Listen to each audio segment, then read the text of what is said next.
Before I tell you what this fruit is, I want you to do something for me. I want you to go into your kitchen, open your refrigerator, and take a good hard look at the fruit bowl sitting on your counter. Because chances are, right there in plain sight, there is a fruit you eat every single day, maybe multiple times a day, that is spiking your blood sugar worse than pure white table sugar. And the tragedy is, you've been told for decades that this fruit is healthy, that it's natural, that it's good for you. My name is Dr. Ray, and in the next few minutes I'm going to reveal to you a truth that most dietitians won't tell you, most grocery stores don't want you to know, and most food companies have built billion-dollar empires pretending isn't true. Let me start with a story. A few months ago, a patient of mine named Dorothy walked into my clinic. She was 68 years old, she had type 2 diabetes that she was trying to manage, and she was frustrated. She told me, "Dr. Ray, I'm doing everything right. I'm cutting out desserts, I'm walking every morning, I'm drinking water instead of soda, but my blood sugar readings are still all over the place. My A1C is going up, not down. What am I doing wrong?" So I asked her to walk me through a typical day of eating. And when she got to breakfast, she said something that made me stop her immediately. She said, "Oh, I start every morning with a big bowl of fruit. Bananas, grapes, some mango if I have it, and a big glass of orange juice." I figured if I'm eating fruit, I'm eating healthy. That's where she was wrong. That's where millions of seniors are wrong. And I'm going to explain exactly why. The fruit I'm about to name is not some exotic tropical food you've never heard of. It's not something rare or unusual. It is the single most consumed fruit in the world. It is in almost every senior's kitchen at this very moment. And it is the banana. Now I know what you're thinking. Dr. Ray, bananas? Really? My mother ate bananas. My grandmother ate bananas. The commercials all say bananas are healthy. And yes, bananas have potassium, they have fiber, and in small amounts, at certain ripeness levels, they can be part of a healthy diet. But here is what almost nobody is telling you. The banana you are buying today is not the banana your grandmother ate. It has been bred over decades to be sweeter, larger, and higher in sugar than the original bananas that grew in the wild. A single, large, ripe banana today can contain between 14 and 17 grams of sugar. And when that banana is overripe, when those brown spots start appearing on the peel, the starches have broken down even further into simple sugars, and the glycemic impact is even higher. To put this in perspective, the glycemic index of a very ripe banana can climb above 62. Compare that to white table sugar, which has a glycemic index of about 65. Are you hearing me clearly? A ripe banana is almost identical to spooning sugar into your mouth when it comes to how fast it raises your blood sugar. And for a senior, especially a senior with prediabetes or type 2 diabetes, this matters enormously because every time your blood sugar spikes, your pancreas has to pump out insulin to bring it back down. Over months and years, your cells become more and more resistant to that insulin. You gain weight around your belly, your energy crashes, you feel hungry again an hour later, and if you already have diabetes, you are making it worse every single morning. But bananas are not the only fruit betraying you. Let me tell you about a few others that you're probably eating without a second thought. Grapes.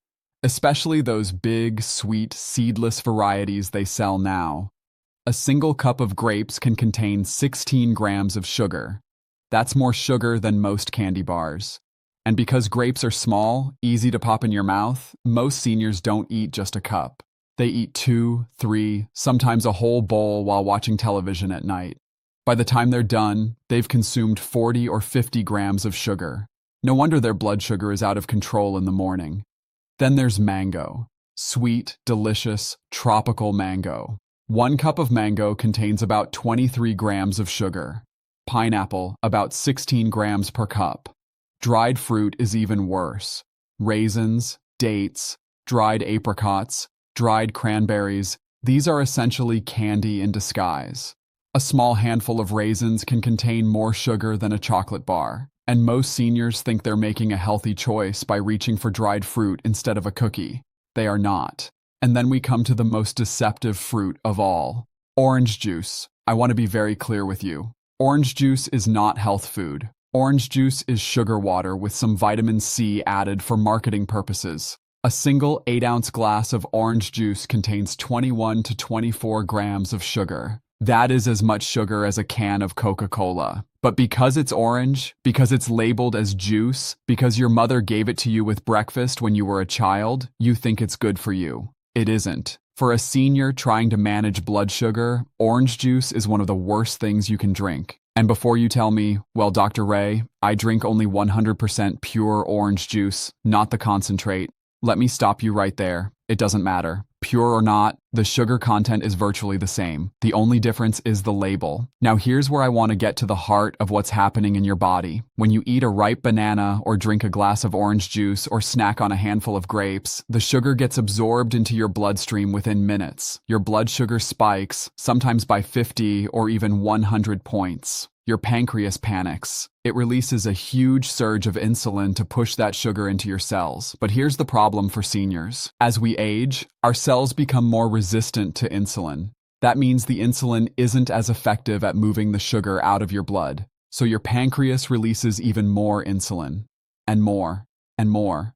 Over years, this constant demand exhausts your pancreas. It starts to fail. And meanwhile, all that excess sugar that your cells refuse to accept, it gets stored as fat, particularly dangerous visceral fat around your organs. It damages the tiny blood vessels in your eyes, your kidneys, your hands, and your feet. It accelerates Alzheimer's disease. It weakens your immune system. It sets you up for heart attacks and strokes. And the worst part is that most seniors don't even realize this is happening. They feel a little tired in the afternoon, they blame it on age. They gain a little weight around the middle, they blame it on slowing metabolism. They have a little trouble remembering names, they blame it on getting older. But the truth is, the daily blood sugar roller coaster is aging them from the inside out, and a big part of that roller coaster is the fruit they trust. So what should you do? Am I telling you to never eat fruit again? Absolutely not. Fruit has fiber, vitamins, antioxidants, and phytonutrients that are genuinely good for you. The key is choosing the right fruits, eating them in the right amounts, at the right times, and in the right combinations. Let me give you some practical guidance you can use starting today. First, learn to recognize the low-sugar fruits and reach for those most often. Berries are your absolute best friends as a senior. Blueberries, strawberries, raspberries, blackberries. These fruits are packed with antioxidants, they're low in sugar, and they're loaded with fiber that slows down the sugar absorption. A cup of strawberries has only 7 grams of sugar, less than half of what grapes contain. Green apples, kiwis, pears, and cherries are also lower sugar choices compared to tropical fruits. Second, if you're going to eat a banana, eat it when it's still slightly green at the tips, not when it's heavily speckled with brown. A green-tipped banana contains resistant starch that actually helps regulate blood sugar instead of spiking it. And eat only half a banana at a time, not a whole one. Pair it with a tablespoon of nut butter or a handful of walnuts. The fat and protein slow down the sugar absorption and keep your blood sugar much more stable. Third, never ever eat fruit alone on an empty stomach, especially first thing in the morning. This is a huge mistake I see seniors making constantly. When you eat fruit by itself, the sugar hits your bloodstream with maximum force. But when you eat fruit with protein or fat, the absorption slows down dramatically. Have your berries with some Greek yogurt. Have your apple with some cheese or almond butter. Have your orange slices with a handful of walnuts. This simple change can flatten your blood sugar curve by 50% or more. Fourth, if you absolutely love orange juice, I need you to replace it. Drink whole oranges instead. The fiber in the whole fruit changes everything about how your body processes it. Or, if you must have a liquid, make a smoothie with spinach, unsweetened almond milk, a small amount of berries, some chia seeds, and a scoop of protein powder. That's a drink your body can handle. A glass of orange juice is not. Fifth, pay attention to timing. Your body processes sugar best earlier in the day and during or right after physical activity. If you're going to eat a higher sugar fruit like a banana or some pineapple, do it before a walk, not before bed. Eating sugar at night when you're about to be sedentary for 8 hours is the worst possible timing because your body has no chance to burn it off, and it all gets converted to fat storage. And sixth, and this is the most important advice I can give you as a doctor who has treated thousands of seniors with diabetes and prediabetes. Get a continuous glucose monitor, or at least a simple finger prick meter, and start testing your blood sugar after you eat different fruits. I guarantee you will be shocked at what you find. You might discover that a single banana sends your blood sugar soaring to 190, while a cup of berries barely moves it at all. This kind of personal data is the single most empowering thing a senior can do for their health. Your body will tell you the truth if you're willing to listen. Let me share one more thing before we wrap up. There is a myth out there that fruit sugar, or fructose, is somehow healthier than other sugars because it's natural. This is not true. In fact, fructose is metabolized almost entirely by your liver, and when you consume large amounts of it, it leads to a condition called non-alcoholic fatty liver disease. This is one of the fastest growing health problems in seniors today, and it's driven in large part by excessive fruit juice and high sugar fruit consumption. Fatty liver disease leads to insulin resistance, inflammation, and eventually cirrhosis. It is not a small problem, it is a life-threatening one. And most seniors have no idea it's happening inside them until serious damage is already done. So please, I'm asking you as someone who genuinely cares about your health, take a hard look at the fruit you're eating every day. Ask yourself honestly, am I eating moderate amounts of low-sugar fruits paired with protein at the right time of day? Or am I eating big bowls of bananas, grapes, and mangoes, drinking orange juice, snacking on raisins, and telling myself it's healthy? The difference between those two patterns can literally be the difference between a long, vibrant, sharp-minded life and a life of medications, complications, and early decline. Remember Dorothy, my patient I told you about at the beginning? When she cut out her morning bananas and orange juice, switched to berries with Greek yogurt, and started pairing her fruit with protein, her A1C dropped a full point within 3 months. 3 months. She told me she felt like she got her energy back. Her afternoon crashes disappeared. She started sleeping better. And her doctor was amazed. That could be you, starting tomorrow morning. All it takes is knowing the truth and making better choices. The fruit isn't going to stop being sold. The marketing isn't going to stop being pushed.